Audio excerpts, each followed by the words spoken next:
if you want to feel more balanced and get more time and energy back, I mean, is that even a possibility as a homeschool mom? Well, yeah, I think it is. So join me for this conversation in the Coach's Corner to learn how. We hear a lot about boundaries, and I wonder if you also wonder, like, how does this apply in the homeschool mom life? If you don't, great. I'm so glad to hear you feel balanced and you've got time, you've got energy, your relationships are in good, healthy order. But for some of us, this boundaries thing, we question it and we say, well, I don't know if I want boundaries because that feels like limitations and I don't want limitations. And for others, though, it might mean saying something like no. And that's a really uncomfortable thing to do. Saying no to things that drain us is sometimes even an uncomfortable thing to do. But at the core, I believe boundaries are about setting limits that are honoring and acknowledging what's like really true. You are a separate human being. You have needs. You need to protect your energy. You need to fuel your energy to do this homeschool mom life and show up as the mom that you want to be. And if you don't have boundaries, you don't feel balanced. You don't have time and you don't have energy. If we haven't met, I'm Teresa Wiedrich, the certified life coach that is a graduated homeschool mom of 4 kids. I homeschooled for almost 2 decades. And the last 5 or so years I've been devoting to helping homeschool moms enjoy their homeschool mom lives more, to shed what's not working, and lean into a more authentic, confident, purposeful homeschool mom life. So if that's you, you're a homeschool mom looking to shed a few things, then stick around because I believe boundaries help to make us feel more balanced and they give us more time and energy. But if you are wondering first, well, I don't know, I'm not really sure about this boundary thing. Maybe I have boundaries, maybe I don't. Then I am going to ask you to consider these signs that you might need stronger boundaries. I'm really curious too. Do you actually value the idea of boundaries, or what does boundaries even mean to you? It means very many different things to many different people. It's like definitely an overused word in our culture presently. So signs you might need stronger boundaries. I think boundaries are often the hardest thing to see in ourselves. We can see when someone's overstepped it somewhere else, but we have a really hard time seeing what we need and where we need to enact boundaries, and also whether or not we're overstepping boundaries in other people's lives. Here's a few clues that you might need stronger boundaries in your homeschool life. One is that, are you thinking or often thinking about what other people think about your homeschool choice? Do you wish for more me time or self-care time or wellness time or just time alone? But you feel like there ain't no way I can't make that happen. Do you answer calls or texts when you're supposed to be focused on your kids or maybe doing something that's related to your kids, a homeschool lesson? And is your schedule packed with extracurriculars because others are expecting you to do certain things, even when you long for a quiet day at home?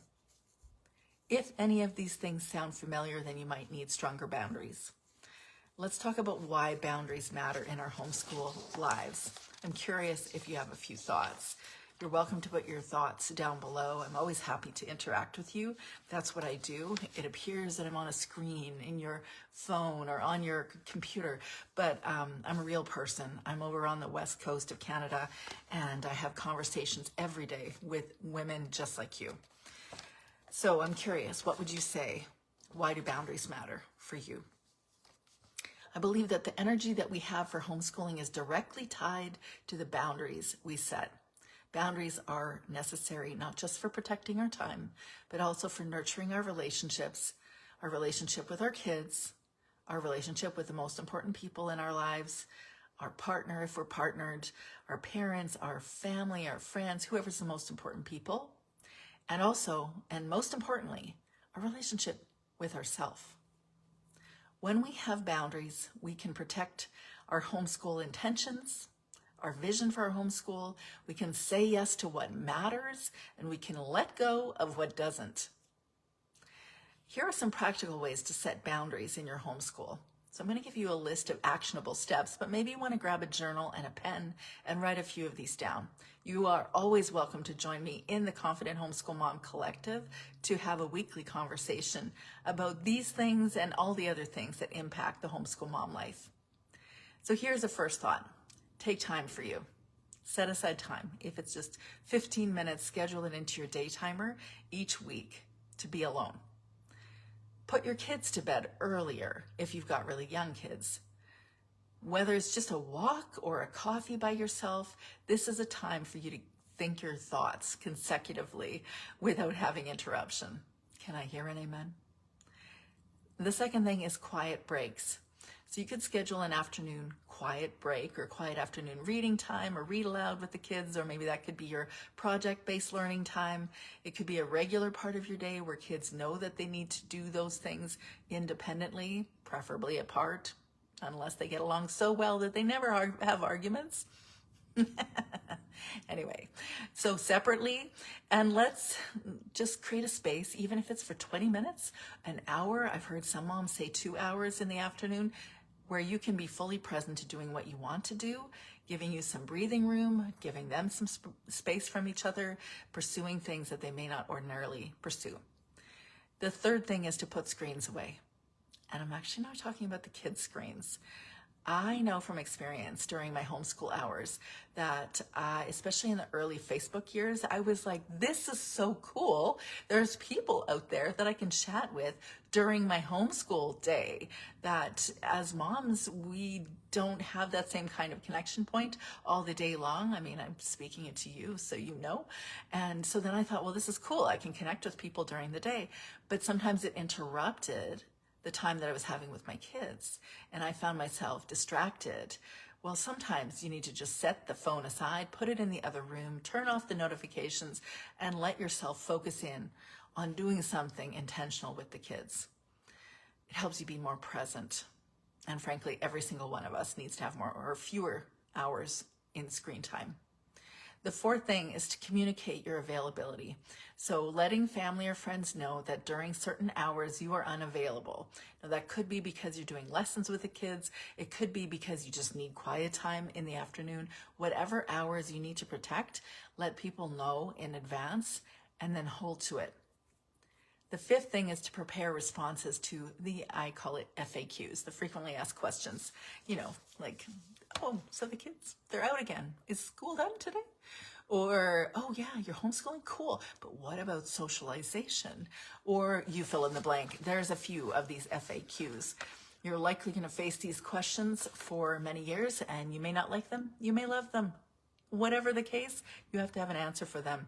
When we understand what sets us off, when we pre-plan our responses to stay confident and grounded in our choices, then we don't spend so much time thinking about what other people think about our homeschool choice. So another way you can incorporate boundaries is to intentionally handle triggers mindfully. So when you're spending time identifying some of your emotional triggers, whether it's with me in coaching or whether it's in your journal or whether it's with an accountability friend, then you get clear about what your emotional climate is like. You get clear on what bugs you. You get clear on what you can do about it. So when you understand yourself, when you understand what sets you off, then you can be more proactive in how you respond. That's a long-term game. It takes some work. But if you're intentional about it, progress. The seventh idea is to create special time with your kids. So a common conversation point of homeschooling is, oh, I can spend so much time with my kids all day long. Well, the funny thing is when we've done this long enough, we know, well, we are with our kids. We're not always with our kids. Can I hear an amen? We spend a lot of time with our kids, but we're also spending a lot of time doing things that are not with our kids. And sometimes we know that we need to spend more time with them. So we need to assuage the guilt and actually schedule time with each of our kids, give them some solid eyeball to eyeball time with each one of them. When we do that, I mean, obviously the children like it because they were meant to have it. They need it to feel connected, but It doesn't have to be daily. Even if you have one child at home, you don't have to be intentional about doing this every single day. In fact, I don't think you have to be intentional about any particular routine. It doesn't have to be locked in. What was the saying about parents that do really well 70% of the time have done their parenting job? Ideally. I forget where that came from, but there's no way you're going to do everything perfectly. There's no way you're going to create a routine that's flawless. That doesn't exist.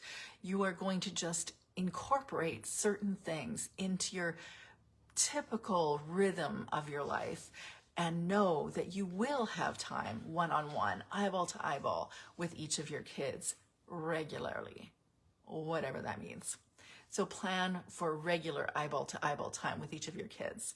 And note that they will argue less when they have more contact and connection with you. Not argue at all. That's not a thing. They'll still argue, but they'll argue less. So create special time with your kids and also decide on your extracurricular commitments. Our culture might be a wee bit addicted to activity, and I'm not above that either. I remember thinking the perfect way to counteract the increased extracurricular time that my kids had was to have them contribute financially to those programs that they wanted. Because really I thought there was no way my kids were going to have more than one extracurricular activity a week when my two youngest were beginning school. And when you homeschool, all of a sudden you have this huge swath of time and you can do all sorts of extracurriculars. And I can't even tell you how many they each had because there were a lot. So I thought I was going to decrease the number of extracurriculars by asking them to contribute to it. And that didn't work because my kids are industrious and they got part-time jobs. So then I also started driving them to part-time jobs. Nonetheless, the goal is to decide on what really matters. And so before your homeschool even begins, or if you're already in the middle of it, know how much time you want to commit to each of these activities. You decide. You don't have to overschedule. Your kids will not be missing out on something, even if they tell you they are. They will be glad that they focused in on certain activities, or they'll grow up and they'll get to do those activities later. Just don't overschedule. It will definitely impede on your energy and you will not feel at ease and balanced in your homeschool life. The ninth thing that you can do is to ask for support. So easy for us as homeschool moms, really as moms in general, who always feel self-sufficient and think, I can't ask other people. They got stuff on their plate. They've got too much. I might need somebody, but I should be able to do this alone. Or if I don't do it alone, someone will say, why don't you just put them back into school? Yes, all those things could be true. Also, we need to be a little bit more interconnected and sharing the load of our parenting work, or our motherhood work. And so start it in your community. You be the one that says, hey, I need some help. And then share the opportunity to help somebody else. You will feel better connecting and building a community doing it anyways. And certainly, if you are needing help to get clear on what your challenges are, or if you want to work with somebody to get the action plan, your next steps forward, you're welcome to join me for a no obligation conversation to learn more about coaching. Also, find your community, whatever shape or form that is. Seek out people that are supportive of you and your kids. It could be in the Confident Homeschool Mom Collective. You're welcome to join me. That's virtual every week. We're encouraging each other to show up intentionally for themselves and for each other as homeschool moms and also for their families. But whether it's someone that's in the homeschool community or it's a few neighbors that they're not homeschooling, maybe they don't even have kids, make sure you connect with them. Be connected with other people. Make sure your kids know your boundaries. Get clear on what your flexible boundaries are and your inflexible boundaries. The not flexible ones or the inflexible ones that you're like, no, this is an absolute guarantee. You must do ... or I need you to abide by, you fill in the blank. Or the flexible boundaries that you're like, okay, mostly screen time will happen at such and such a time in the day. Or some days it will happen earlier because of certain factors. Just be really clear on what the flexible and inflexible boundaries are and make sure your children know what they are before you enact them.